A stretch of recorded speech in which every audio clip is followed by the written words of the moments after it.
Welcome to Living Free in Tennessee, where we talk about building the life you choose on your terms. Today is Monday, June 27th, 2022, and this is episode 587 of Living Free in Tennessee. And I hope the mic's doing a good job. We are recording our Monday episode live. That's right. We're going to do a live recording because we can. Why not do it? I had my show notes done early. Today, I want to revisit my three things. And part of what made me want to do this is we did a live stream last night with Tori about how to develop your deep pantry shopping list, like how to look at what you eat, how to look at what you have, and go from there. And on that live stream, I noticed that my three things could help Tori get through some of the meat in her freezer. And I started thinking, we haven't really discussed my three things in a while. I've got a bunch of new people on social. I've got a bunch of new people listening to the podcast. And I can totally link you to old episodes of my three things. We're going to go back to the basics and talk about it because here's why. Sometimes I forget to do my three things, and it's a really good habit to keep in your life. And I need to revisit the process as well. So I think it's a good idea every so often just to look at how my three things works in your life. If you're integrating it, we've got people posting their three things on social media, on the MeWe group, on the Telegram group, and other people saying like, what's this all about? And I thought, you know what?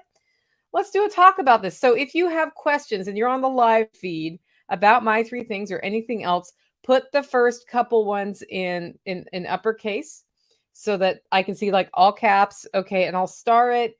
And I will get back to your questions after the live stream is done. That way we can clarify anything that's confusing. If I happen to see it while I'm doing the show and it fits into what I'm talking about, I'll totally build the answer in to the content on the fly. But sometimes I don't see the questions until later. It really helps me to have all caps. And if you want to be able to catch a podcast, you're listening to this on audio, you want to be able to catch a podcast live on YouTube, and you're wondering, how do I find out about these? Well, if you're on the Telegram or MeWe group, we do put notices out when I'm going live, but I usually do 9:30 a.m. live on Friday about homestead updates. And I've been trying to get Mondays 12:30 live as much as possible, unless I've pre-recorded the show because I'm on the road. Like sometimes I'll record on Sunday instead. Other than that, I have my Wednesday live with John Willis, which is 12:30 on Wednesdays, except for sometimes those move around depending on who we're bringing on the live stream. Like we do Jack Spirko on Tuesdays because he has a show on Wednesday. It's like that thing. I think I am going to add a live menu item to my website, livingfreeintennessee.com, so you can see what the schedule is. The other thing I want to talk about before I jump into things, today we are celebrating. Does anybody know what we're celebrating today? Because I realized last week that I needed to say something about this because we reached a benchmark. And I'm just giving the live feed people a chance to tell me what my benchmark is. I actually think we should celebrate by doing some sort of giveaway. And I'm wondering what I should give away, because I can give away Self-Reliance Festival tickets. I could give away maybe even one seat in that Swale Class. I'm doing a food forest installation. Not sure this is a big enough celebration for me to give away a food forest installation, but I could do a reduction in the price by about the amount of a Self-Reliance ticket. Like there's a whole bunch of stuff I could give away. I could send somebody coffee, but if you're in another country, that's much harder for me to do. But we're celebrating something. Benchmark. What do you guys think it is? Nobody's coming up with it. Of course you're not. It's going to start coming on my feed as soon as I say, okay. So I had no idea I was close. I hadn't been looking at this statistic at all, but we made 2,000 followers on YouTube. Woohoo! So it wasn't that long ago. We got 1,000 followers, and I was finally able to do live streams from my phone. Yep, Jonathan, you got it. Jonathan's like 2,000 subscribers. I knew the minute I said it, because there's always a delay between me talking and the comments coming through. Yeah, so I would like to do a giveaway. I don't know how to do a giveaway. So somebody who knows how to do a giveaway, get in touch with me, Nicole at livingfreeintennessee.com. We'll do something cool to celebrate 2,000 followers. I'm super excited about reaching that benchmark. Our next goal is 3,000, guys. We can do this. We can do this. Okay. Also, the Epoch Times covered Self-Reliance Festival and Living Free in Tennessee and John Willis and the Survival Podcast and Bear Independent in I'm going to call it a newspaper article, but it's really an online article on their site. And if you're interested in seeing that, it basically, what's the title of this? It says Preppers Reveal Their Secrets to Success.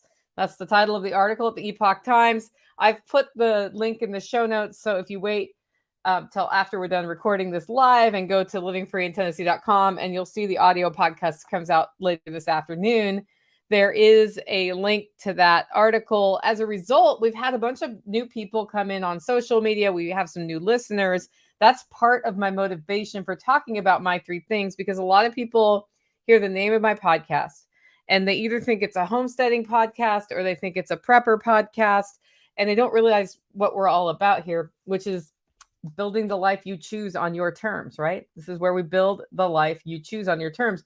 And for me, that does mean homesteading and developing resiliency in my life, but it also means starting a business so I work for myself and not for other people. I'm responsible for my income. I'm responsible for my health, right?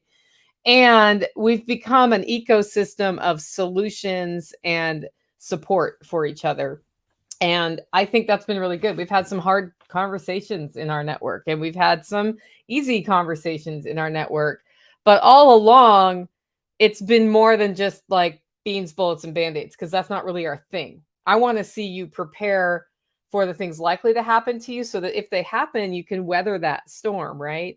And I also, I want to do that for myself. And, you know, if we do store 55 bags of dry beans, do we even know how to cook them? Do we know what spices to add to them? Do we know how to store them so they don't go bad? Do we even eat beans? That's what yesterday's live stream with Tori was about, right? Was, hey, what do you actually eat? It turns out she does like beans, although she pretty much likes beef tacos too. This is somebody who has burritos on the regular, and I was cracking up because I'm like, maybe you do need to store beans, right? Well, maybe you need to store canned beans because that's easier to cook in a crisis. Or maybe you need to store dried beans. I don't know. Point being, if you store what you use and use what you store, it doesn't matter if things go wrong or they don't. If they don't go wrong, all you have are the things you need, and then you go to the grocery store less. And if you do have something go wrong, then you have what you actually like, so you're not stuck living a whole life you don't want to live or eating a bunch of food you don't want to or whatever. You know, I think it's just a more methodical way of planning your life, and it becomes a savings account. So we talk about savings accounts here too, food savings accounts, actual monetary savings accounts, cryptocurrency savings account, relationship savings account, or your community savings account. Do you have a strong community around you? Because if you are a paranoid prepper in the woods not talking to your neighbors, you're making a huge mistake. Even if you are not philosophically aligned, if you can align on one thing, hey, we're going to work together in a problem, your whole community is stronger dealing with the problem. And I know, like here, when we had the tornadoes come through, no power, no communications of any kind, and everything wiped out nearby, but not at us. The way we got our information was FM radio. So the radio stations who could still operate were getting information out. B, when we were done battening down the hatches here, making sure everything was cool, keeping our freezers cold by running generators, the next thing we did was drive nearby to neighbors who may or may not have generators and say, hey, how are you doing? Do you need us to cool off your fridge and your freezer for a little while so that you don't lose all your food? Do you need water? Do you need anything, right? So when we're strong, we help our neighbors even if they vote differently than we do, because that doesn't actually matter. What matters is if we care about each other. And I think we forget that sometimes when we're like getting all caught up in the news cycle du jour. I got to use du jour today. Okay, what does that have to do with my three things? Not a lot, but I wanted to give a little background for people who are new to the show. I do want to also talk about events. We have a lot of events coming up, and not everybody can go to every event, right? And I know sometimes you guys get event fatigue. Like on Saturday this week, we are teaching people how to process chickens. That's the class. I've been sold out for a while. I had 3 people on the waiting list. I talked to Tactical because Tactical and I are basically running things. I think Jenny's going to come down, but I'm not 100% sure if she is. And Nighthawk's going to be here. Usually I have a kitchen staff person hired. Didn't manage to do that, so I'm doing the cooking. No big deal. But I wasn't sure I could handle more than 10 people. However, I decided we could. We talked about it. I'm like, it's only 3 more people. There's enough food. What I don't have are enough printed books to send them home with because those are at the print shop, probably won't be here by this week. They will be here by next week. So I sent an email out. If you're on the waiting list, you know you're on the waiting list. I sent an email out saying you can take the class. I gave you instructions how to like confirm that you're coming officially. And I said that means that I'm mailing your book after the class. So that's just for those people. Now, events coming up in like between now and the end of the year. I don't know if I'm doing the Christmas reception this year yet. We're still deciding on that because I was pretty beat by last Christmas. So I don't know. I may talk to you guys about, do we just make it potluck? I mean, it's kind of potluck anyway. Like, I don't know. I'm open to ideas on that. But first of all, July 30th and 31st, we are doing a Swale class in Camden, Tennessee at Special Operations Equipment. It's $197. It includes a light breakfast, a hearty lunch, but it will be a cold hearty lunch, like cold fried chicken, salads, like potato salad, coleslaw, that sort of thing, because it's going to be roughly 14 billion degrees in Tennessee in July. We are also starting that class at like 6:37 in the morning and then going for a certain amount of time and then doing classroom work inside at the hottest part of the day. So just know, sign up for that on Saturday. We start early. On Sunday, we don't start quite as early, but it's early. You can sign up for that at self-reliancefestival.com. Just navigate to workshops on the top. What's happening with Self-Reliance Festival is people are starting to throw workshops around it. So I'm collecting those all on one page so it's easier to find. September 26th through 29th, that's Monday, Tuesday, Wednesday, Thursday, is a 4-day butchery masterclass run by Billy Bond. And that's chickens, ducks, I think a pig, sheep, more than one. So that's why I say plural, sheep, and then charcuterie. So if you're interested in that, it's like a full deal. It also has breakfast and lunch, but not dinner for those days. We will be sending you home with meat. So I think there are 24 seats in that for hands-on. We're still refining that number. And those 24 people go home with meat that we've butchered. We will make space for more people to watch, but just saying that's how that class is going to be divided up. Those tickets are not for sale yet because I am nailing down times of day, details, and costs associated with that so that we can set a price for the ticket. So just keep your eyes out for that. I'm sure I'll announce it. October 1 and 2 is Self-Reliance Festival. So if you want to go to the butchery class, you get Friday off, and then Saturday, Sunday is Self-Reliance Festival. You can make a whole week of it. If the weekend before you come in, that's actually when Back to the Land conference is. So that's there. And then October 28th and 29th, I'm doing a food forest class here at the Holler Homestead. That's limited to 20 people, period. It's a 2-day workshop. That's going to be $375, breakfast, lunch, and dinner. That's what makes the difference in cost, is food costs a lot. And they'll be camping on site like we always do. It's actually at a really good time of year to be here. It could be cold at night. It could be cold during the day, but it's probably not going to be that cold either way. I mean, we can go below freezing sometimes. It's actually easier to stay warm than to cool down, I find. So I think that's going to be a really fun event. I don't usually do a fall event, but Nick Ferguson is teaching. He's available. It kind of works out timing wise. And I really wanted to do more of a hands-on build workshop here this year before the end of the year. Plus, we're putting in a food forest, and what better way to learn how to plan for one based on the topography, and then how to do the work to install one. So that is that. Now, I'm seeing questions that do not have all caps, so I don't know it. Margot, next time, can you just do like the first 2 or 3 words in all caps so I know? Margot's asking, do we have any place that has all the network events listed? And the answer is not yet, but they will be at freerange.events because I mean, assuming that website's still working, which I'm sure it is, that's where we put all of our events. I just worked out the schedule over the weekend and wanted to let everybody know. Okay. With that, we're going to jump into our first segment of a Monday show. That's Tales from the Prepper Pantry, where we talk about storing what you use and using what you store. And we have been in a drought this year. So August arrived in June. This has happened before. And then we also didn't get any rain. And this has happened before. And if somebody lights off fireworks in the woods right now, it's going to burn, baby, burn. Last time this happened, it was the year of the helicopter. So here's what happened. We have TVA lines up on that hill above. And power company drives up and says, "Hey, I had reports that the lights were out." And I was like, "No, my lights are on." And they'd given my address. He's like, "Well, somebody said they clipped the power line."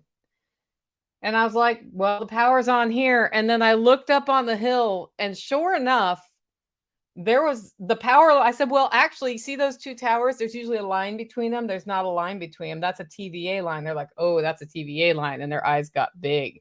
And what had happened is military helicopters had been playing around, flying low, and they clipped the lines. And there's an anti-crash defense system. I can't remember what it's called, but it's basically a giant wire cutter mounted on top of these helicopters. So if they accidentally hit a power line, it clips the line and the helicopter doesn't go down in a flaming ball of fire, killing people. Had that happened during the drought, guys, I would probably have not made it out of the holler. That's how fast that fire would have spread had that helicopter crashed. So I was thankful that they clipped the lines. And you know what was extra lucky? As it just happened to be that the TVA didn't have power going through those lines. So we also didn't have hot lines sparking on the forest floor. Why do I bring that up? Because we're basically in the same drought situation right now. So the year I've added sheep to my property where grass grows without even thinking about it, the grass is not growing unless we add water. The fruit tree, we found a giant pear tree at base camp. It is dropping fruit because it does not have enough water. This happens every 5 years or so here, but it's a completely different approach to growing food here this year than it will be for probably the next 4 or 5 years. Because once we have a year like this, we usually have fairly wet years unless the cycle changes. But I've been here for about 15 years. This is my third time through the drought cycle. And this is the year when raised beds would have bit me in the nose because they dry out so fast. This is the year I actually happened to plant in the ground this year instead of doing raised beds, which has worked in my favor. And my aquaponics system is staying fairly well watered. So that's working out for me. But my hillside garden that you've all seen pictures of, it's doing okay, but plants never do as well with me watering with sprinklers as they do when Mother Nature waters them from the sky, because what happens is that moisture wicks out to the dry ground anyway. We got some rain yesterday and we were like, thank goodness, it's enough to wet like the top inch of soil, and then it's dry unless it's wicking up from the bottom. Some places on my property,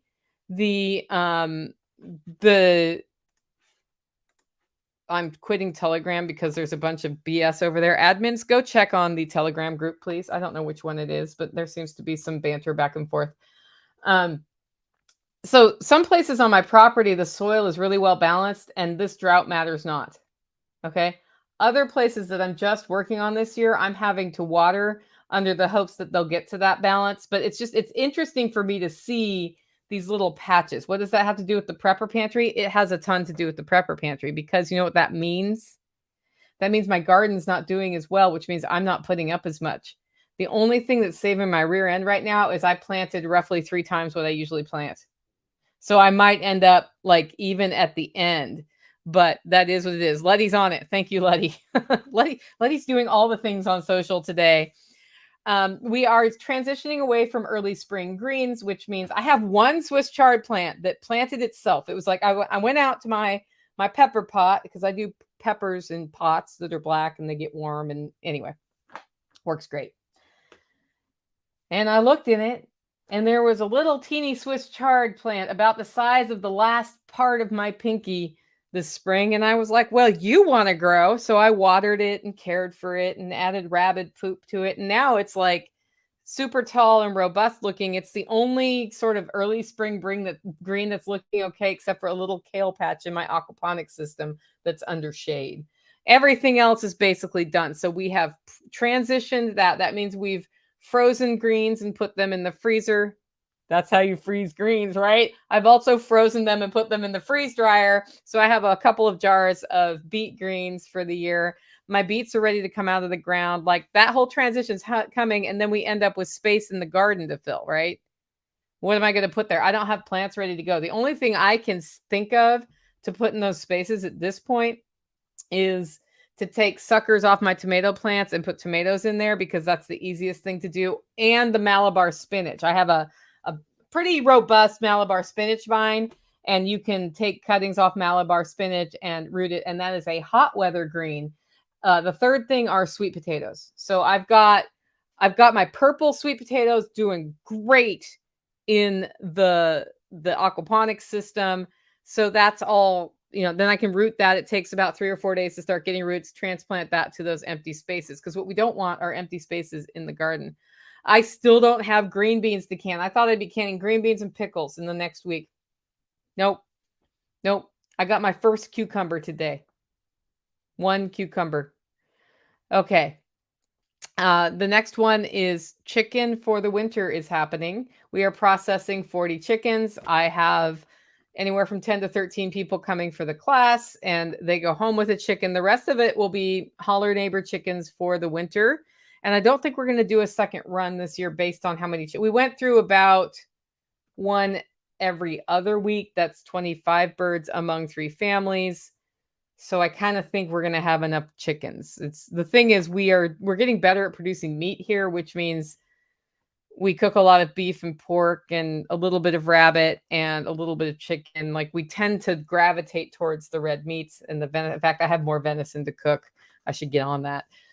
We got to use up the venison before we add more venison, right? I was talking to Tori yesterday about busy day meal planning. And here's the deal. When you got to work, the crock pot is your best friend. But yesterday was a busy day for me because we had a live stream at 4. I didn't know how long it was going to go. I like to eat dinner by 6 if possible, sometimes a little earlier because, then everything's all cleaned up and you're not like, I'm so tired and it's 9 and I'm doing dishes. So I got to thinking about, how do I keep up? Part of how I keep up is I work from home. And so I'm here and it's easier to be like, oh yeah, hey man, I got to pull this out of the freezer or whatever. But it was funny when we were having that talk and I wanted to share this story with you. Yesterday at like 12 o'clock, I realized that dinner was not going to happen on time if I didn't think in advance. And I looked in my fridge and I just assessed the leftovers. I had part of a chicken that had been rotisseried here. I had a bunch of vegetables to use up. And what I did is decided this would make a great stir fry. And I cut everything up and made a stir fry kit, put it in the fridge because I could just pull it straight from the fridge when it was time to cook. And it takes like 15 minutes to cook a stir fry. And then I made a salad and then I had homemade salad dressing ready to go. So I ended up having that all ready to go, did the live stream with Tori, and then it took me 15 minutes to cook and it didn't make a huge mess.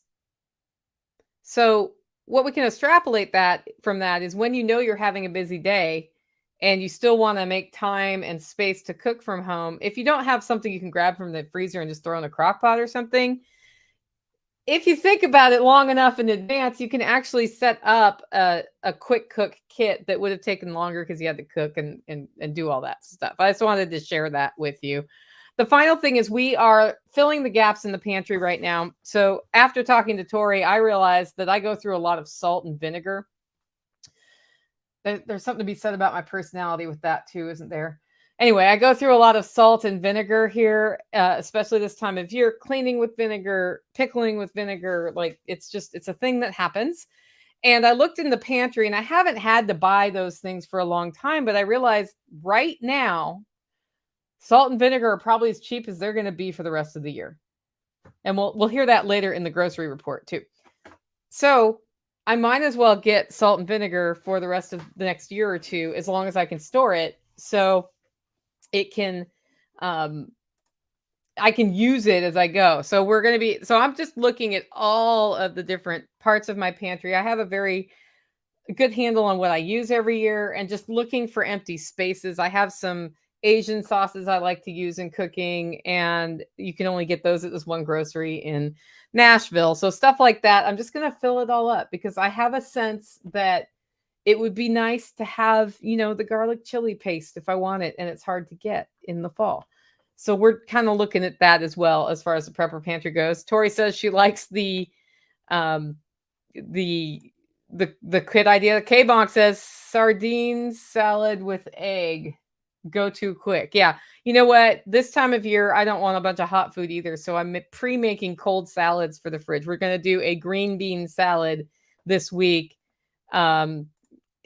And have it ready to go because half the time if it's lunchtime, I'm like, I don't really want something hot right now. Even as much as I like bacon and eggs, bacon on a cold salad is perfect. Or, and I eat vegetables even though I'm keto. So is what it is. The next segment is the frugality tip. This is where we talk about something you can do that's frugal. These are starting. I started by sharing what I was doing, a couple of weird things that we do here. The key to frugality is it needs to fit into the overall time you have allocated for your day. So some of these that we're sharing are now coming from listeners, and not everybody has time to do this. You need to assess on a frugality tip, does it make sense for me to hang dry my clothes or not? For me, it takes me as long to hang dry my clothes as it does to put them in the dryer, and I use significantly less propane. And I have a really awesome European style hanging rack, so it's super easy, and I have a system in place, right? So it makes sense for me. May not make sense for you.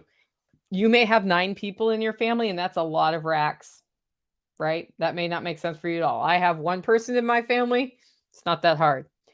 The worst thing is when it's sheets day and I have 2 beds worth of sheets because mom's in town. And I'm like, where do I put all these sheets? Like, So that frugality tip works for me. Doesn't work for everybody. Keep that in mind as you hear this one. This one comes from Strider 40, step 47. So I started getting frugality tips from y'all. Just send them Nicole at livingfree@tennessee.com.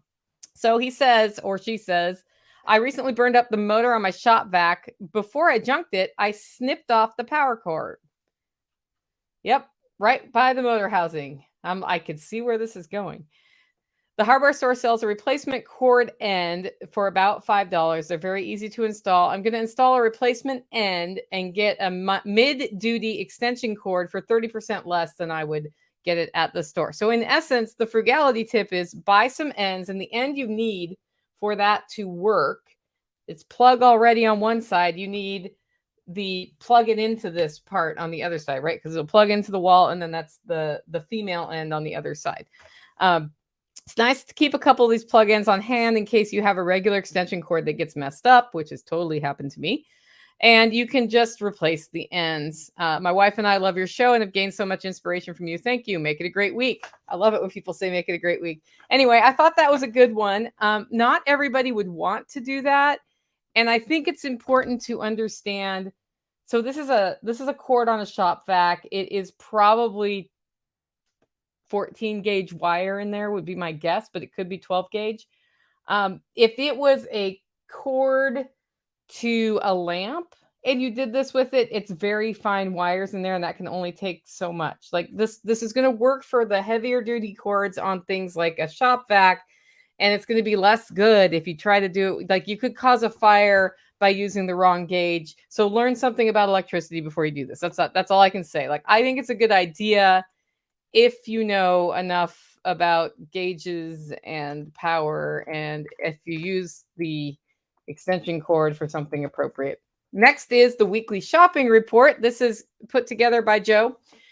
Gives us an update once a week on what it's like out there in the shopping world, what prices of things are really doing. This has been really helpful to understand inflation, no inflation, how bad is it? Are there shortages? He's been doing this for years. He posts it over on MeWe, usually on Saturday or Sunday, and I bring it in here. So this is what he says. I made a quick trip out to the post office to pick up a hose they failed to deliver. I noticed almost no traffic. It occurred to me that we are essentially under a voluntary lockdown, as the parasites policies have made gas too expensive for people to go anywhere. A gallon of untainted regular is $5.099 here. That's been the same price for 3 weeks. Untainted means not cut with ethanol. First shopping stop was Dollar General. to use a coupon. We noticed some empty shelf sections, neither extensive nor widespread. I wouldn't consider it something the store wants, though.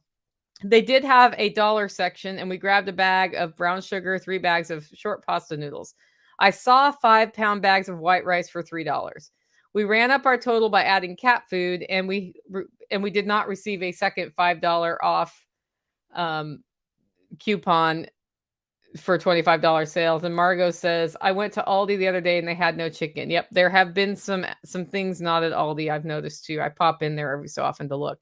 Next stop was Y12FCU. I don't know what that is, but somebody else probably does. It's probably like an abbreviation for something, and you're laughing at me right now, and that's fine. For minor business. It's noteworthy only because the people we encountered were very helpful and pleasant, and I got no sense of angst. This is somewhat contrary to what's likely going on in many parts of the country. This was Saturday, the day after the Supreme Court released its overturning of Roe versus Wade, and things were a little sketchy on Saturday. Third stop was Home Depot. The price of a 2x4 by 8. So somebody was like, 2x4 by what? Joe noticed and said by 8. Has dropped again to $4.98. So this has been up as high as $9 or $10, guys, and it's back down to under $5 for a 2x4 by 8. And he prices this every week so we can see a 20-pound bag of sunflower seeds is $17. Is now $17. We're likely to consider just using mix before too long. The store didn't seem as busy as usual for a Saturday, and we had no trouble finding someone to help confirm that they do not have the kind of shower head that they were looking for. So I guess I'll order one online. Last was Aldi, Margot. Eggs dropped in price by 15 cents a dozen. So prices on eggs went down over the week before. I noticed reduced stock in some areas like snacks, but shelves weren't empty. We would have liked to have found turkey breasts, but there were none. So Margot couldn't find chicken and Joe couldn't find turkey. So yeah. So poultry is a challenge. James says Kroger has 3-pound bags of frozen chickens for $12.99. And early last year, you could get these for $6.99. Late last year, $7.99. Yeah. Y12 Federal Credit Union. Somebody, see, I knew somebody was like, Nicole, don't you know what that is? I don't know what that is. Right. Okay. Just remember, guys, if you want me to see something, try to put those first few words in caps. So that is an interesting update, I think. So some prices have gone down, and that's counter to the narrative. Some prices have gone up, but some prices on things have gone down.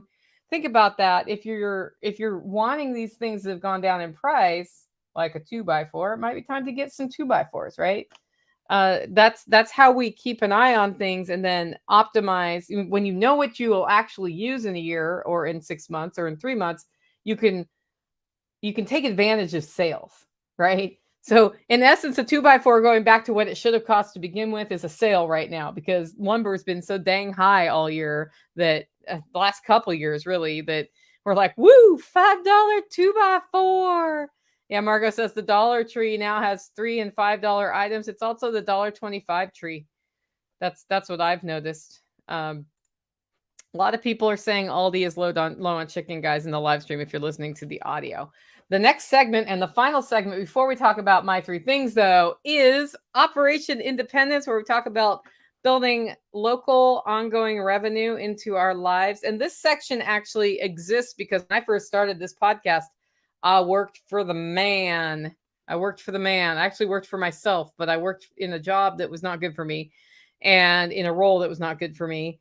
And I was like, I'm very dependent on the income from donors for the nonprofit I started. And that makes me unable to make choices I want to be able to make. And I need to change this and start getting more revenue that pays for my life from here and less from external.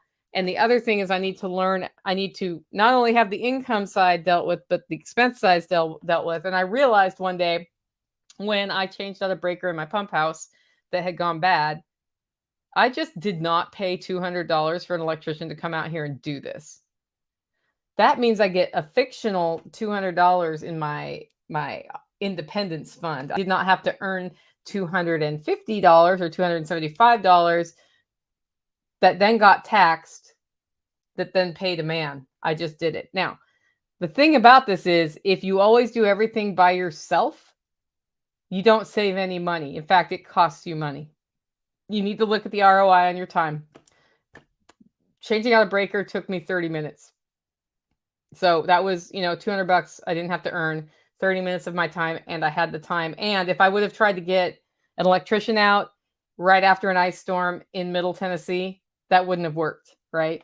So that one worked for me. I had the know-how, and it was just a game. I started gamifying saving money in smart ways, and that's why Operation Independence exists. This week's report on Operation Independence is simply this: relationships are very important.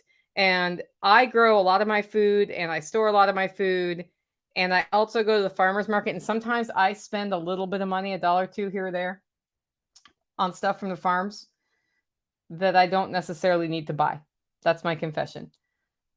Sometimes I do. Like I traditionally have a hard time growing squash here. Squash vine borers get it. But some weeks it'll be like they're not getting much business. They have a whole bunch of lettuce. I have a whole bunch of lettuce. I'll buy their lettuce. And we have conversations about how things are growing. And I've gotten to know these guys. I used to sell my coffee at the farmer's market. Because of that relationship and because they know I like canning, you know what happens? Hey, Nicole, I got a lot more broccoli in my field and it's going to go to seed by Wednesday. And then they're quiet because they know what's happening now is Nicole is thinking, I can get the broccoli for cheap. And they're thinking, I wasn't going to get any money for this broccoli and I was going to feed it to my cattle and my rabbits. But maybe Nicole will buy it and she'll preserve it. And that's totally what happened. So I got broccoli, the last of the broccoli, like all of it. It filled up the entire back of my car for super cheap. And now that's what I did this weekend. I processed a bunch of broccoli. My relaxation time in my head is canning and sort of some of those more domestic arts. I got to spend time doing that, and I pretty much have all the broccoli I need for the winter. I blanched it and froze it. I have some in the freeze dryer right now. I've never tried to freeze dry broccoli before, so I'll rehydrate some just to test it. Tori says, relationships, why I've thrown myself back into LFTN community. I know how amazing and valuable my friendships here are. Exactly. When you're around a group of doers like LFTN, you start getting more stuff done. They help you get stuff done. And it's a great sounding board, I think, to have those people around you. So that's it for Operation Independence. With that, it is time for the main topic of today's show. We are 37 minutes in. I might need to move one of these segments to a different day of the week because it took us that long to get through the segments. Anyway, we're going to revisit my 3 things today. And that's because we haven't talked about it much. When I first unveiled my 3 things method, everybody was super excited about it. And here's what got me thinking about it. I logged onto our MeWe group today, and the first thing I saw was hashtag my 3 things, MY3 things, Zumba class at the gym, set up election booths for tomorrow's election, start clearing growth under power lines. What do these 3 things have to do with each other, guys? Anybody jumping in right now would have been like, what does Zumba have to do with power lines? But I happen to know who posted that. And I happen to know they have a personal fitness goal. They are doing a bunch of work on their homestead. And it's a time of year when everything is going on the homestead at once. And apparently they volunteer on the election board. I didn't know about that third thing. And the way the person got here was by using my 3 things. Now, you could read stuff like that on the MeWe board all the time. Sometimes people post it on our Telegram group too. And you may wonder, like, what is that all about? How does it work? And often the first response somebody will give to a My 3 Things post, if they don't know what is going on, is they will post 5 or 6 things they're going to do that day. And then everybody will be like, no, you can only have 3. You can only have 3 because the human brain only really remembers 3 things. And if you have 5, then you're cluttering your brain with 2 extra things, right? They'll get all over you. And then people will sneak in 3 things, but one of them will really be 2 things because it's a complex sentence. And they start getting all academic about that stuff. Yeah. Yep. We have our bean counters too in this group. Because doing more is better, right? I mean, we talk about putting in the extra time, getting up a little earlier, starting your day without looking at your phone, going on that walk first thing in the morning to clear your head. We talk about that all the time. Get your workout out in first thing in the morning, guys, and you got it in, and it's not like 5 o'clock and you feel tired. If working out's important to you, that's actually a great way to do it. As much as I thought people were crazy for getting up at 6 and working out in the morning, now that I'm that person, right? We always talk about doing better and the value of hard work. So more than 3 things in a day totally makes sense, right? Maybe. But that's not what my 3 things is about. My 3 things are not the only 3 things you're going to do. It isn't. Working harder doesn't necessarily pay off. Working hard can pay off. But if all you do is work harder and you're not focused about it, you just worked harder. I think a really good example of this is when I decided to declutter my house. When I decided to declutter my house, if I don't have a plan going in, I end up with a very disorganized, unfocused day. And I look at my house at the end of the day and there's still a lot of clutter. You know why?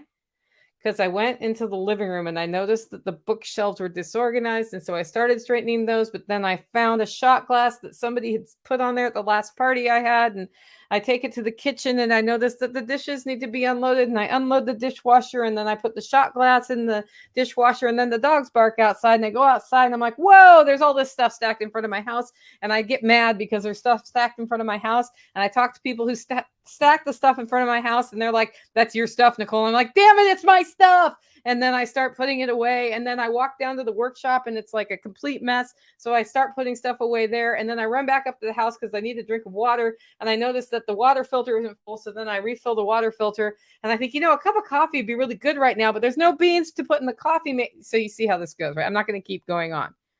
I can do a whole day like that. And I did get stuff done that day, but I can see no forward momentum. Better is to focus in on something I'm going to declutter all the way. That's actually what I did this weekend. I was like, I need to do a serious declutter because it's post Self-Reliance Festival. I went on a business trip last week, which meant I wasn't doing domestic tasks at home. I managed to get laundry and stuff done, but I processed, 9 tons of broccoli, which also required mopping my floor because all the dirt that came in my house from the broccoli was astounding. But I knew I needed to have a game plan or nothing was going to happen. And Mona's like, this is my life. Yes, that is all of our life when we go in without a friend. Aaron goes, my brain. Yeah, that's 100% what happened. I know I'm not the only one that this happens to. And so I got up in the morning on Sunday, and Selfish Sunday is a day where I get to do what I want. And I usually go to the pool and swim laps at approximately 1 o'clock. But my pool is closed right now, and I need to find a new pool, and I haven't yet. I think I can find one in Murfreesboro. We'll see. So I decided walk with the dogs, and then we're going to declutter. And by declutter, I mean I'm going to focus in on under Taj Mahal and my mudroom. Everything else can screw off. Those 2 things are what I'm going to focus on. And it's because I knew my priority was when people get here for chicken processing, we need that space, right?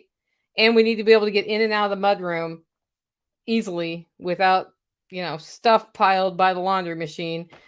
And it was funny because I ended up rehanging the dryer door so that it opened the other way. So things were more efficient in my laundry room, which is the mudroom, and doing a whole bunch of stuff. But at the end of the day, it was clear under Taj Mahal and in my mudroom. And I had actually decluttered a whole bunch of other stuff in the house. So I could see more progress at the end of the day just because I'm focused. And that is what my 3 things is all about. It's not how many things can I do in a day. It's how few important things will I do. What are the do and die items for today? And that doesn't count feeding the ducks, right? Unless there's something weird about feeding the ducks, that's a maintenance item. So if you're not keeping up on your maintenance items, you may end up putting one in your My 3 Things.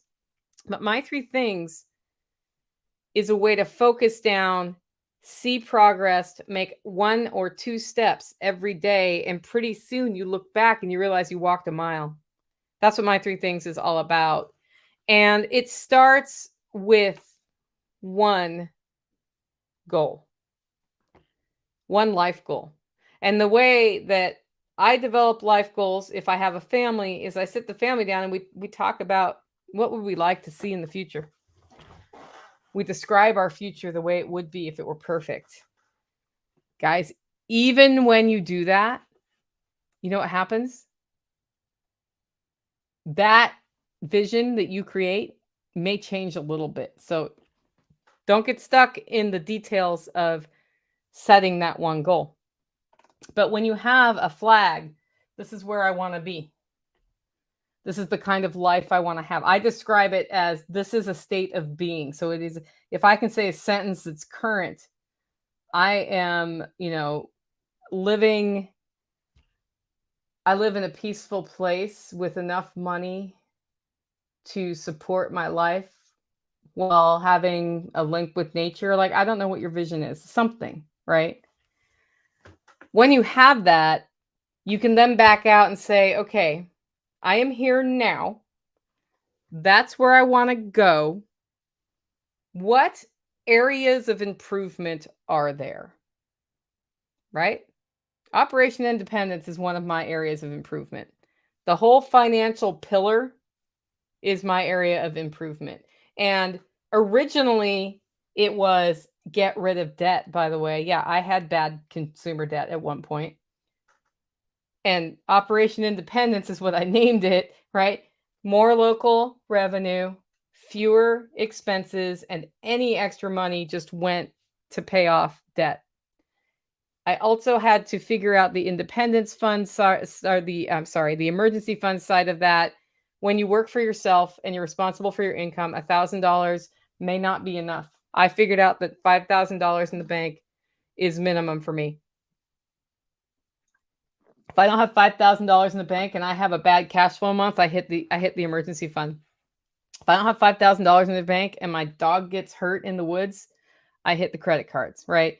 So that number for me was very personal, but the entire, like the big picture area I was focusing on was financial. And then another area in order to get to my vision I was focusing on was my health. Because if I'm not healthy, I don't have the store of energy to move forward.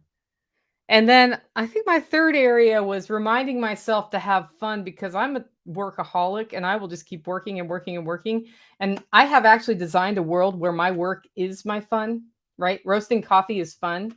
Recording this podcast is fun. Doing events is fun. But you know what else is fun? Backpacking with mom, going on a kayak with my family. I have built it so it is fun, but I also need to remember to build recreation in. So those are what I mean by areas of focus. So you have one big vision, then some areas that you need to improve. And it doesn't have to be those three, but there should only be three. You're going to start to see this as part of this thing. I'm going to beat on it. Only three things. If there's a fourth area you need to improve, it's obviously less important than the first three you just listed. So that's not there yet. At some point, one of those areas that you are improving, you'll be like, you know what? I'm basically healthy. I've got that habit under my belt. I'm not going to ignore my health, but I feel like that's a maintenance item now, and I'm going to bring that fourth thing in. The reason we only focus on up to three things, and it's okay if one thing is so important that that's really the only thing, then you focus on that one thing. You have 1-3 thing, right? The areas of focus, you have up to three of them. The reason you only have three is that there has been neurological studies on our brains, and there's an argument about if it's three things or four things that we can juggle. But when we get higher than that, we're not good at juggling it. And you lose track. It's like if you know too many people who are friends, you can't keep up with them all, right? It's the same thing in your brain. So if you want to really focus down, three things. And your fourth thing, if you believe that you can juggle four, is maintenance. That's the keeping up on your dishes, unless that's one of your areas of focus. That's the making sure the animals are fed, unless that's one of your areas of focus. You see where I'm going with that? There's stuff we do that's maintenance. I consider that my fourth thing, which is habits I've built, sticking to my habits, because I've found when I have healthy habits and when I stick to my healthy habits, everything works better. So The reason this works, guys, isn't that it's magic. It's simply a method to focus.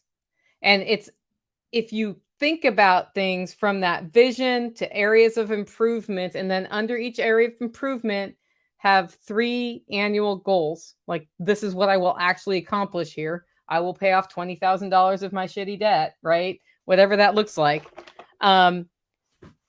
If you focus it that way, it cuts out all the noise. It takes you from starting your declutter project and never getting anything done and feeling really frustrated, because emotions are part of this and you can manipulate your own emotions for positive change, to, I know the rest of my house is cluttered right now, but when I walk in the mudroom, I know where everything is. There are no cobwebs up in the corners. I can now do my laundry more efficiently because the stupid dryer door that's been hung the wrong direction for 2+ years opens the right way. In fact, today I went to open it on the other side and I was like, have to relearn that one, right? I can go to this one place and it's all the way done. Celebrate. It's like celebrating 2,000 YouTube followers, right? Celebrate your decluttered mudroom or whatever it is. Celebrate if you're paying off $20,000 worth of debt this year and you've gotten to 10 and it's July, you're a month behind. Celebrate and then figure out how you're going to catch up, man. Celebrate the progress. That's why it works. It's because we focus down and we learn to do something that we've always needed to know how to do. And this has been illustrated to me by social media. People see things on social media that tick them off and they start interacting, and like you can feel them pounding on their keyboards. They're wasting time. They're getting distracted. It's very hard for us to ignore things that trigger emotional response. And when we are not keeping up on everything, every time we see something that we're not keeping up on, it becomes overwhelming and it triggers that emotional response. But if you use my 3 things, you'll be like, but on this piece of paper today, I wrote down 3 things that I'm going to do. And you know what? That thing I'm seeing over there is not on my 3 things, and nothing's going to die if it stays like that. And then you go back to your 3 things and you get them done, and you will find that if you go back and do that and you look a month later, you've gotten a whole bunch done. And you'll find if you fall out of the habit of choosing your 3 things every single day, up to 3 things, you can have 3 thing. Remember that. No more than 3 things. You will find that you don't get as much done. And it's simply a matter of focusing in on what's most important. And something that's important here to know is, what do you do when there are more than 3 things that are do or die for the day? The list I just held up is actually more than 3 things. I have money and domestic on this one. And you'll notice some things were not crossed off. Well, here's what you do. You write them all down. And they'll be like 20 things. And you'll be like, holy cow, that is more than 3 things. And then you take your Mr. Sketch highlighter pen and you make some choices. And you go, boop. Yep, that one's really on the do or die. Boop. Yep, that one's really on the do or die. Boop. Yep, that one's really on the do or die. And then you notice that pick up my kids from school was not highlighted. Does that mean you don't pick up your kids at school? You probably have to pick up your kids at school anyway. It just means that you're committing to getting those 3 things done. Other things on the list might get done. They will get done. You'll get more than 3 things done on almost any given day. But you've honed in and you've programmed your mind to work on that problem, and work on that problem it will. And the computer right here between your 2 ears is the most powerful computer in the world. This is what changes your life for the better. I have watched somebody leave an abusive relationship, like domestic violence abusive, with almost no self-confidence, and reprogram this computer to ask, how can I be more confident? How can I have a different life? And I have seen them build a different life. And it has taken years, but it's possible because this programs us. It doesn't mean you don't do work after you reprogram that. Not at all. It just means you're using it to focus in. So is go to work something you would put on the my three things list? What do you think? Because it kind of feels like a maintenance thing, right? How many of you are sitting out there right now have really frustrating jobs? I bet a number of you do. You're not appreciated as an employee. You feel like helpless there because if they tell you to work late, you got to work late and they don't care that you don't want to work late, that you're tired, that you have something you'd rather be doing to build a better life. They just say you got to work late or you're going to lose your job. That's not a fun situation to be in either. And maybe on your life plan is that ultimately you don't want to be working in that situation and you want to be in a situation where you manage your time instead of have it managed for you by somebody. That's a great life to live if you are disciplined enough to still get stuff done when you're managing your own time. So then, would you put go to work on your list? Sounds familiar on the job. Yep, I'm starting to get the comments about that. The answer is maybe. Because something we forget about our jobs, we have to go to work, right? No, you don't have to go to work. You get to go to work. You get to earn money because you go to work, and you get to use that money to pay for your life. Now, that may not be long-term how you want to do that, but that's how you're doing it now. And so, if you're looking at your day and it is a 16-hour work day because of your job, which at this time of year, if you're in HVAC, according to my next door neighbor, it's about a 16-hour day. And it's out in the hot, or under houses in the hot, or in attics in the hot. And you say to yourself, I have to go to work, and you don't put it on my three things because it's maintenance.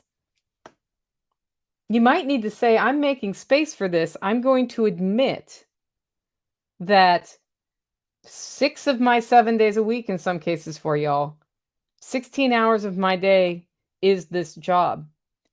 And I'm getting enough benefit from this job that I need to include that as my three things.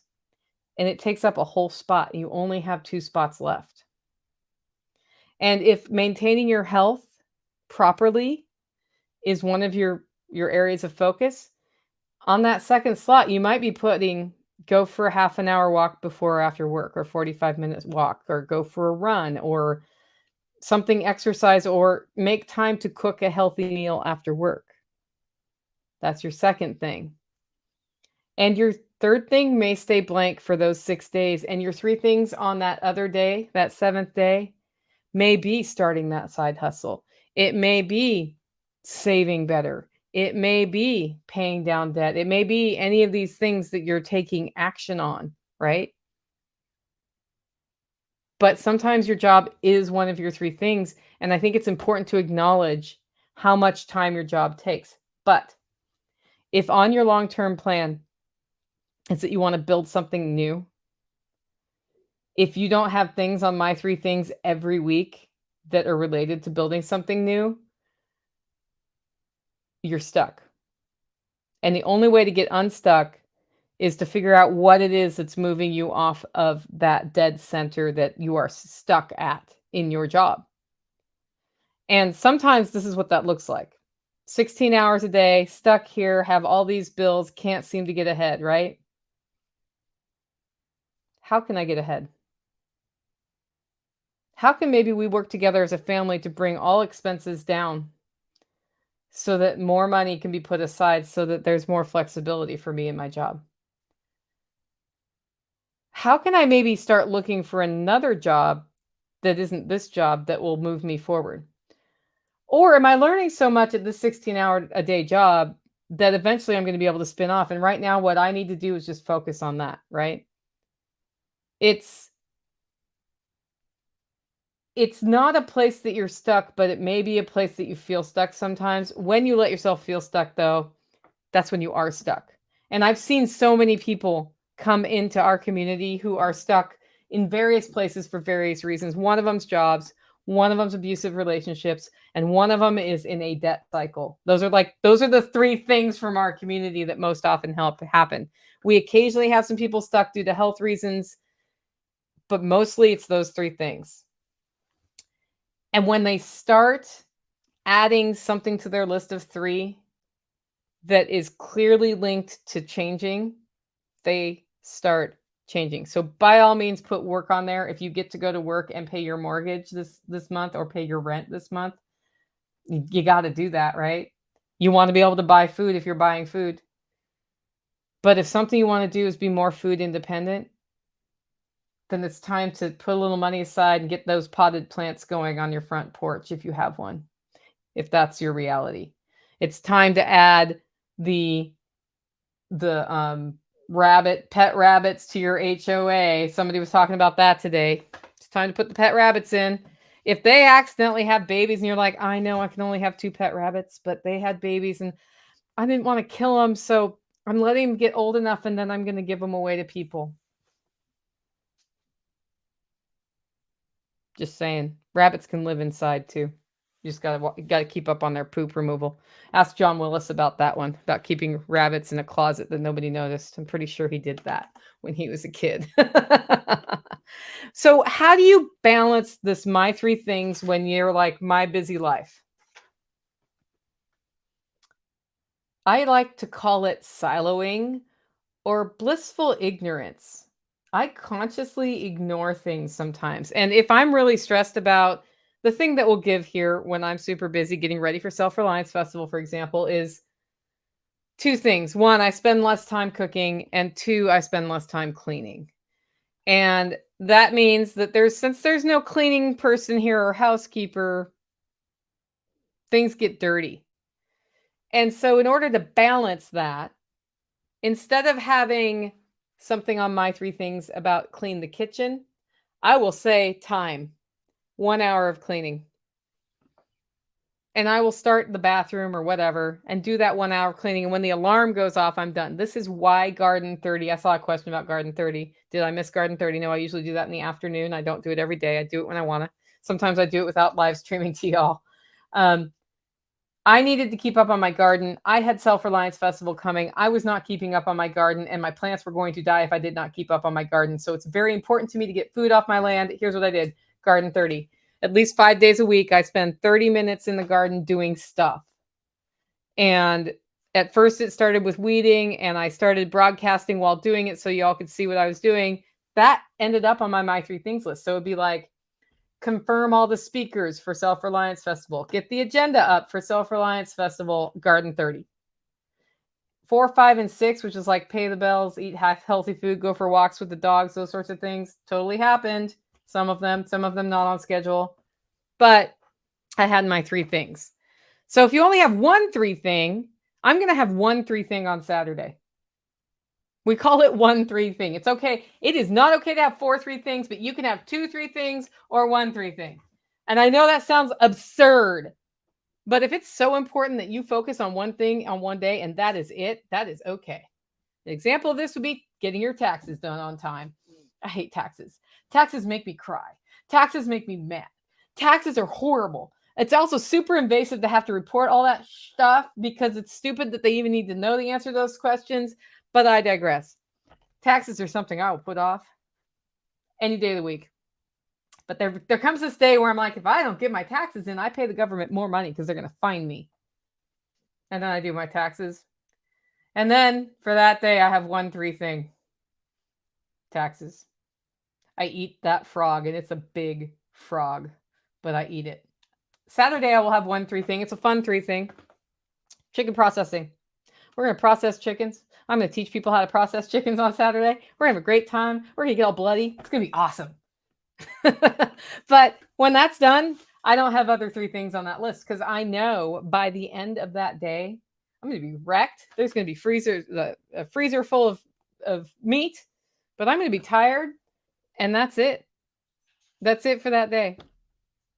Because I know how big it is. Self-Reliance Festival was the same way. The 2 days of Self-Reliance Festival and several days before, my 1 3 thing was Self-Reliance Festival because it was important that be successful. So it was the most important thing. And that was pretty much the only thing that got done. I took questions about coffee orders and some other stuff. I had a friend helping there. But basically, it was all Self-Reliance Festival. It's okay to have 1 3 thing. Just do not have 4. Do not try to have 4. Do not talk about 4. Do not sneak 4 into one complex sentence that is on your 3 things. That is the other thing that will help you with my 3 things, and this is something I realized after doing it for 4 or 5 years. Like, I start each year by looking at my vision, which is written down in 1 sentence. And I look at my areas of focus, which are still finance, health, and recreation, except for I think recreation is about to be replaced. And I then choose accomplishments for the year or goal for the year, like this much debt will be paid off, or this much extra revenue will come in, or this many times I will take some time off and go backpacking with mom, or whatever it is. I get kind of granular on that to just try to move myself in a direction, right? I went to a psychologist about something completely different that I wanted to work through. And she said, "Well, do me a favor, start journaling at night." And here's what started happening. End of the day, here's how the day went. This emotional thing. And tomorrow I'm going to X, Y, and Z. My entire world accelerated when I started writing my 3 things the night before. Because I'd be like, here's how the day went. I feel really good here. And that second 3 thing was not so awesome. And so then it was the first 3 thing on the next day. And I started having much better continuity of my 3 things. So if you can make the time, 5 minutes at night, writing in your journal, whether it's typity type, talkity talk, or writey write, doesn't matter to me how you do it. Reflect. If you can think about what your 3 things are the night before the next day, at least, that's where the power is, man. That is where the power is. And having a journal is a great idea. Having a journal for your garden where you observe what's happening in relationship to the drought. So, next time there's a drought, this is how I handled that. Like, the cool thing about the drought actually is I have a whole lot less pest pressure and almost no blight on my tomatoes. Yeah. Right. So that's your nighttime thing. And then the other thing I recommend, once you get into the habit, like, build accountability. And the reason you're seeing people post on our social posts, my 3 things, these 3 things, and some comments back and forth, they're building accountability with our community. This is what I've committed to doing today. So, at the end of the day, we may ask, did you go to that Zumba class? Actually, she's going to listen to this podcast and be like, yes, I went to my Zumba class. Right on. You did your first 3 things. Build accountability in and do some review. About once a month, think, okay, these are my 3 areas of focus. How are we doing? Oh, not so good here. Doing really good there. Not so good here. I guess that means next month I'll focus there, even though that's a frog and I don't want to eat it. Right? Like my taxes. Taxes are just the devil. Do that. And then annually, and this is why I take time off, around Christmas through New Year, is I spend time working on things that I haven't built time to work on, like repainting a room or something that would take all day, but if I'm interrupted, it'll take 9 days. And while I'm doing physical progress, like painting a wall, like this wall behind me, my brain is just free to go. And during that time, I'm thinking, what does the next 6 to 12 months look like? What do I need to address that hasn't been addressed? Like, how is this whole next year going to go? What new projects do I want to work on? That sort of thing. I do an annual review. I actually do a biannual review. Like, right now, I'm halfway through the year. And I'm thinking, okay, pedal to the metal, Christmas is coming if you're in the coffee business. All of these things, like, what are we going to do? I'm looking at cutting a partner into hollow roast, actually, and some other stuff. I do a semi-annual assessment. I do a monthly reflection, and I do the big annual plan. And I don't marry myself to, this is the plan, we shall not waver from the plan, because as you go, things change. Like, if you would have asked me at the beginning of last year, Nicole, are you going to be coordinating 3 Self-Reliance festivals, a Swale workshop, 3 butchering workshops, and a food forest installation in 2022? I would have thought you were nuts. I do my spring workshop. That's all I really do. And then I go to Jack's.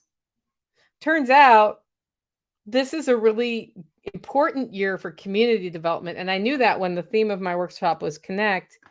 And I knew I had to have courage to try new things. And here we are. I'm working my butt off to help us all connect. And that's fulfilling my personal mission, right? The more of us who are self-reliant, the more of us who are connected and can help each other, the lower there's any burden if there's any problem, and the better lives we will all have, and everybody wins in that situation. I didn't know exactly how that was going to look this year, and I have kind of gone with the flow, and maybe we have too many events at this point. I don't even know. We'll know by the end of the year if we have, fall off of attendance, but people want to be with each other. People want to work together. People want to develop relationships. People want to develop strong communities. So let's do it. And if 5 years from now it's less necessary, we'll do something else. That is what it is. And that's how I use my 3 things. Like, I have the big picture goal. I'm always working towards the big picture goal. But what's under it gets analyzed, and then I keep focused. When I decide 100% going to, conquer Laundry Mountain, until Laundry Mountain's done, just talk to the hand. And I mean, unless it's dying or bleeding, talk to the hand. And that's how that could work. That's why when you do my 3 things, sometimes building in a nice romantic evening out with your husband or wife is not a bad idea. They should be built into your plan in a way that's healthy. Otherwise, you're going to write them out of your plan, and that does not end well for anybody. So those are all my thoughts. That is what my 3 things is. Guys, I did star some questions as we went in the live feed. When I wrap up the podcast, I will stay on and take questions about this or anything else. If you like the show, want to support the work I'm doing here, though, you can do it in a couple ways. One, get your coffee at hollerroast.com. We roast our coffee to order, and then we ship them out. I've got somebody else who helps me do that now, Michelle. You'll get to know her over time. She's been a huge help to the business. I've known her for many years from the farmers market, and she's awesome. And sometimes you'll get a note from her in your coffee because I'm out of town and she sent you your coffee. The other way you can support the show is become a member. Head over to livingfreeintennessee.com. That's where you become a member. This month's webinar is Thursday this week at 7 p.m. Central. And I'm going to share with you 5 areas that you want to consider if you're going to be running your own events. Just wanted to share those experiences with people because I know a lot of y'all are starting to do a whole bunch of cool spin-off events and things that are helping us connect with more and more and more people. It's like we have pods of events. This is super exciting for me to watch this network grow and to watch various communities from different personalities overlap each other and all start working together. This is the solution to the problems we see, guys. It's so funny. People are like, how are we going to solve this? And I'm like, the solution's right in front of us. We just have to do it. It's going to take work, but we can do it. So I want you to benefit from that over at livingfreeintennessee.com. With that, guys, go out, make it a great week. Uncomfortable silence so I can edit out the Q&A session. Yes, I get... So people are starting to share my 3 things. Margot's get small flower pots for plant borrowing. Order Trombonchino squash seeds. Margot, I had some. I could have sent them to you weeks ago, but now they're gone. Laundry. Yeah, all 3 are done. All right. So let's go back to some questions. Guys, if you have questions, remember to start first word or 2 in all caps. The first one we have is from Pack Rat. It's the year of the rat in the Chinese whatever, almanac-y thingy. You're the rat. So Pack Rat, it's your year. Recommendations for automatic watering. Is it soaker hose or drip irrigation hardline with an orbit timer? Never put in auto magic system before. Okay, Pack Rat. Automatic watering of what? So my automatic watering systems are as follows. 1, I have an aquaponics system that pumps water from a sump with fish in it into wicking bed. So the water goes into, it's like a layer, bottom of tank, lava rock, weed cloth, soil, and it wicks water up. There's always water flowing through there. That's been the best automatic watering system I've ever used, but it requires power and it requires some know-how and some maintenance because if your pump gets clogged up, it stops working. Second thing I've done are these are meant to be reused. Like they're not meant to be permanently buried. And I'll have to get the link from Amazon while I'm talking from you. You don't have to get this one.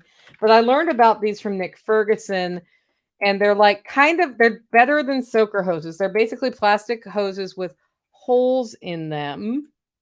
And they're harder plastic, so they're not like a rubber hose with holes in them.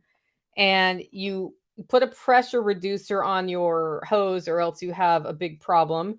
And then you can go 50-foot rows for your garden. And then I put them under mulch or plastic over the top of them so the water goes down, and they act like a soaker hose, but they do better than those, like, I don't know, the rubbery looking weird plastic meshy soaker hoses you get at the store, because those soaker hoses, the ones at the store, they're called soaker hoses, end up like on one end more soaks than the other, because I have low water pressure, right? And what that means is that I I end up with like this side of the hose soaks and that side of the hose doesn't. So any of those can be set up on a timer. And that's, I think, the more important part. So you can get manual timers that turn the water on or off that are not digital. Jack Spirko uses those, has good luck with them. What we have here are digital timers. So I have a hose coming out, like a hose spigot, and I've put a timer on. Tactical actually found these timers and probably could put the link in if he's listening to this. And then it has A and B. And then there are hoses plugged into A or B. The hose goes into my garden. And rather than going to soaker hoses, I have sprinklers. Here's why. Because I don't have enough water pressure to do several rows of soaker hoses at one time, and I would have to do 5 timers. So what I figured out is a sprinkler is what I have right now and what I can get done. And this is an example of don't let the perfect get in the way of the good. They're timed to go off when the sun's not hitting the garden, so there's less evaporation. I have sprinklers so I can do my garden in 2 zones. One goes for an hour and a half. The other goes for an hour and a half. And I can set up these timers so that they go every other day, once a week, every 3rd day. They work great. The only thing is you got to put a battery in it to keep or it will fail. So Jack uses mechanical ones. I haven't actually ever ordered one of those or looked for it, so I don't know how well those work, but that's what he does. And my other hoses that were low orders are not coming up, so I will have to throw that in the show notes if I find them. So that, as far as automatic watering goes, those are like that timer on the hose works great. Now, if you can put in an underground drip irrigation system somewhere permanently on a timer, I would totally do that. That's just not always feasible for people. And then I have also used systems with it's almost like a router. I don't know the word, but it'll go to 6 or 8 locations, and it's like a little teeny hose that goes into the pot. Those work great unless you have hard water like I do, and then they get clogged up. That's why I go back to sprinklers for me, and I go back to those other soaker hoses that are hoses with holes. They're called like garden hose or something. I don't remember. Landscape hose, maybe? Let's see. Let's try landscape hose. Nope. Landscape hose. Okay. Next question. Oh, and it looks like I've got some chats because I'm on the start section. Let's see if anybody said anything. I use fabric soaker hose and turn on the valve from the faucet from the basement because the spigot broke. My ex's solution was to cement glue the hose directly into the exterior part. Okay, interesting. So you need somebody to come chip that out and put you in a spigot? Is that what you're telling me? You can get a cheap 25 PSI backflow preventer to regulate your hose pressure. That's good to know. That is good to know. Aquaponics and aquaculture scare me only because I've never set up anything like that and I've got enough. Yeah, so Tori, what you need is for somebody to come set it up for you. That's how I got that done, and then I got that going. So yeah. Anyway, looks like there were some suggestions there. Now, all of my answer was about what works for me, by the way. Rain drip. That's what it's called. Rain drip tubing. Ha! That stuff is durable. Okay. Anyway, all of that had to do with what works for me. What works for you may be a little different in your situation. If you have pots, you can have a drip into each pot. If you are putting in a whole new food forest that you think is going to need water over time, although we try to build them so they don't have to add water, but some places that's the reality. You can build in the drip system under terrain, or you can put soaker hoses on top. There's a whole bunch of different things you can do. I think everybody's situation is a little bit different. Random question. Have you used the reusable canning lids? Why, yes, I have used the the reusable lids. The Tatler lids, I think is what they are. So they're plastic. There's a rubber gasket.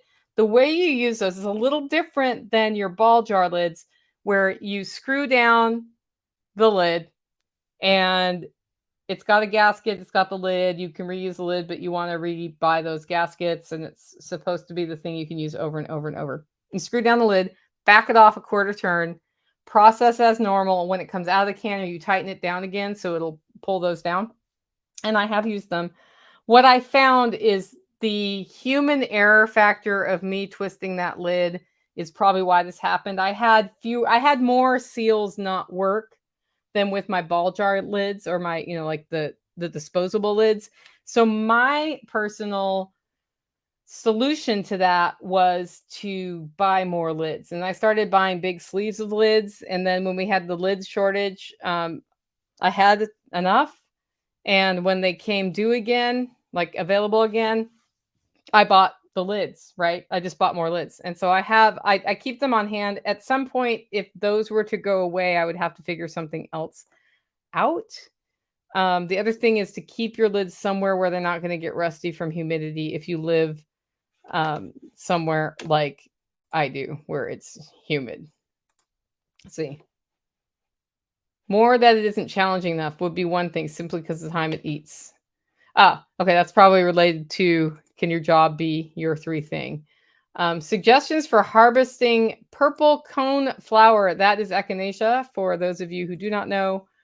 I would just harvest it. So my MO on harvesting floral herbs and drying them is, if I'm harvesting the flower, is to, in the morning before the sun hits it, get it. So it's had all night to rejuvenate itself, get it before the sun hits it, get it into a cool, dark place to dry.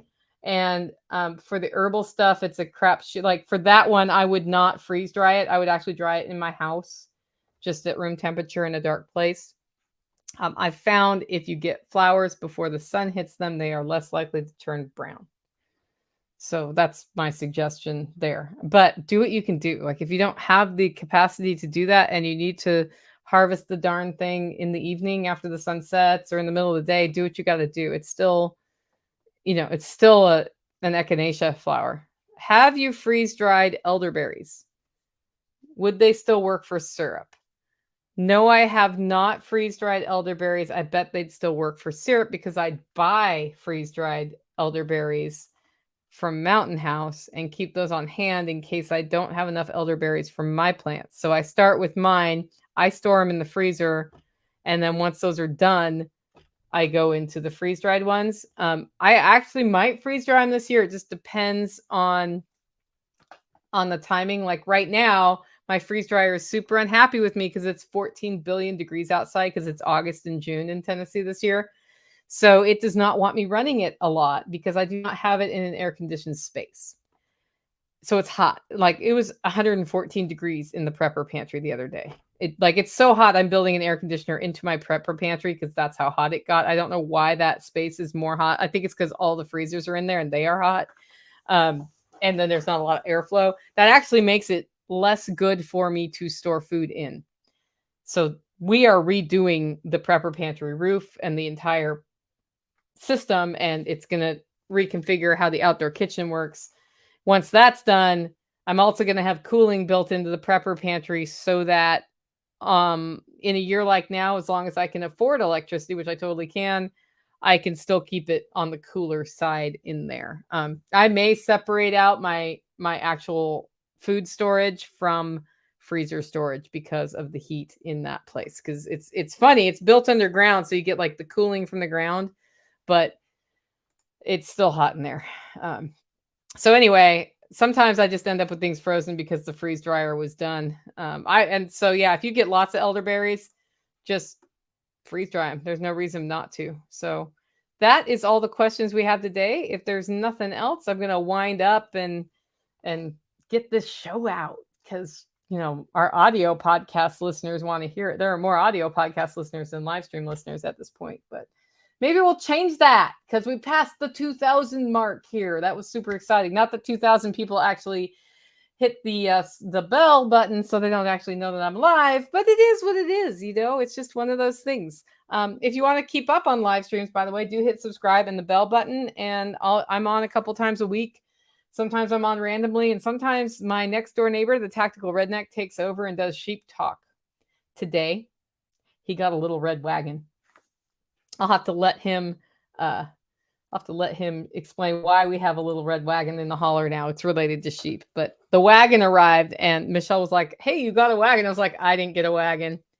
Tactical got a wagon." So very, very manly thing. It's going to be pretty cool what he's doing with it though. So I'm sure it'll make a great video. Anyway, guys, thanks so much for giving me your time today, and we will see you next time. Make it a great week.